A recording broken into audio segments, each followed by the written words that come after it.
Paano parating nagsisimba pero hindi naman nagbago, masamang pag-ugali? Alam nyo, sa totoo lang, ito ang nagiging battle ng mga mananampalataya. Dahil merong mga klase ng tao, oo, lagi naman dumadalo sa bahay-sambahan. Pero ang tanong dyan, mga kapatid, tayo ba ay nag-worship sa spirit and in truth? Dahil merong mga tao, iba ang dahilan kung bakit nagsisimba. Hindi para papurihan ng Panginoon, minsan ay ang sarili niya pa ang gustong iangat. Ang mahirap niyan, kaibigan, kung ikaw ay dumadalo na parang mechanical way na lang or traditional way. Yung tipong nakasanayan mo na lang na dumalo sa mga pagkakatipon. Pero ang totoo, ang puso natin ay malayo na sa pagsamba sa Diyos, sa spirito at katotohanan. Kaya kung tayo ay dadalo sa bahay-sambahan, napakalaga na dapat alam natin ng rason kung bakit tayo dumadalo sa mga pagkakatipon. Prayer meeting man yan or worship ng Sunday. Dahil ito ang tatandaan nyo, mga kapatid. Kahit anong dalo mo lagi dyan, kahit anong complete attendance mo pa, pero kung hindi naman natin nagagampanan ang pagsamba sa Diyos na sa spirito at katotohanan, yan ay hindi rin magiging kalugod-lugod sa Diyos ang ating pagdalo. Yes, pwedeng physically ay present tayo, pero pwede tayong absent spiritually. Now, anong dahilan? Bakit lagi naman nagsisimba pero hindi nagbabago? But be doers of the word and not hearers only, deceiving your own selves. Ito ang danger, mga kapatid. Pag ang ating pagdalo sa bahay-sambahan ay parang nagiging mechanical way na lang. Nawawala na yung application ng salita ng Diyos. Nagiging tagapakinig na lang tayo, pero hindi naman nakikita sa ating pamumuhay. Hindi naman natin na i-apply.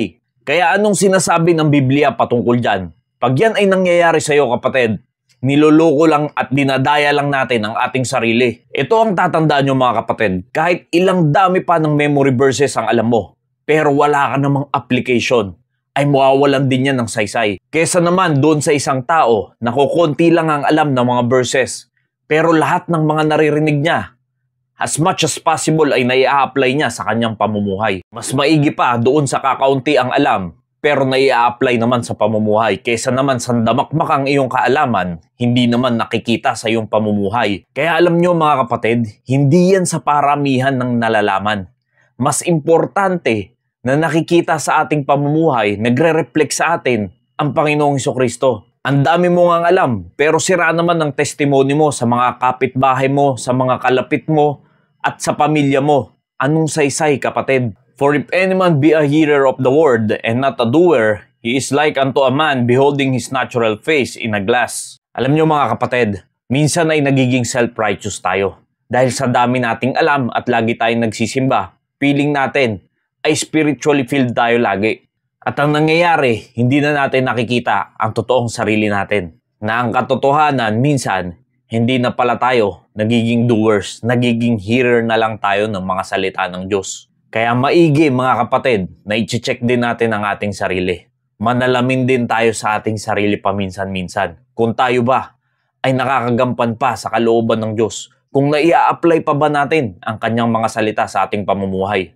To obey is better than sacrifice. Ang pagsunod sa kalooban ng Diyos, ang pagsunod sa kanyang mga salita ay mas lalong mahalaga kaysa sa mga sacrifice. Nagsasacrifice ka na hindi pumasok sa araw ng linggo para gumising ng umaga at para maggayak at para i-ready ang sarili mo sa bahay-sambahan. Lahat yan ay maganda, lalo pa kung tayo ay nakakasunod sa mga salita ng Diyos. Dahil kung nag-sacrifice ka nga na pumunta sa bahay-sambahan, pero paglabas mo, ay hindi mo rin naman i-apply ang iyong mga napakinggan na para bang pasok dito, labas dito, anong saysay, kaibigan? Kaya mga kapatid, dapat maging maayos ang ating testimony sa mga tao dahil tayo ang buhay na patotoo na merong Panginoong Hesukristo na namatay para sa ating mga kasalanan, inilibing at nabuhay magmuli sa katibayan na tayo ay binago ng Panginoong Hesukristo. Nawa, naging malinaw po sa bawat isa. Maraming salamat po and God bless you all.